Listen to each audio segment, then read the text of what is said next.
குறிப்பிட்ட பரிசுத்தவானுடைய வாழ்க்கையிலே நடந்த ஒரு காரியத்தை உங்களோடு கூட நான் பகிர்ந்து கொள்ள விரும்புகிறேன். தன் வாழ்க்கையில் வந்த பிரச்சனைகளின் நடுவிலே அவர் சொன்ன வார்த்தையை உங்களுக்காய் வாசிக்க விரும்புகிறேன். யோபுவின் புத்தகம் 10ஆம் அதிகாரம் 17வது வசனம். நீர் உம்முடைய சாட்சிகளை எனக்கு விரோதமாய் இரட்டிக்க பண்ணுகிறீர். என் மேல் உம்முடைய கோபத்தை அதிகரிக்க பண்ணுகிறீர். போராட்டத்தின் மேல் போராட்டம் அதிகரிக்கிறது. யோபுடைய வாழ்க்கையில வந்த பிரச்சனைகள் கொடுமையான பிரச்சனைகள், கடுமையான போராட்டங்கள். அவர் நினைத்தார், நீர் உம்முடைய கோபத்தை என் மேல் இரட்டிக்க பண்ணுகிறீர். ஆண்டவரே, என் மேல் கோபமா இருக்கிறீர், ஆகவேதான் எனக்கு இப்படிப்பட்ட தண்டனைகளை எல்லாம் தருகிறீர் என்று யோபு அன்றைக்கு நினைத்தார்.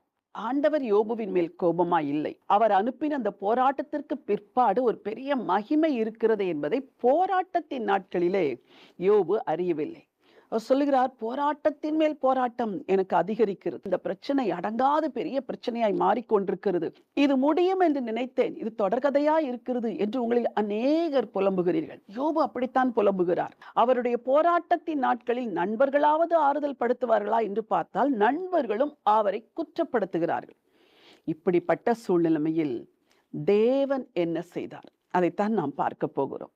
யோபுவுக்கு கடைசியாக ஒரு விசுவாசத்தை கொடுத்தார். யோபுவின் புத்தகம் 42 2வது வசனம் சொல்லுகிறது, தேவரீர் சகலவற்றையும் செய்ய வல்லவர், நீர் செய்ய நினைத்தது தடைப்படாது. ஆண்டவர் ஏதோ ஒன்றை செய்ய நினைத்து விட்டார் யோபுவின் வாழ்க்கையிலே.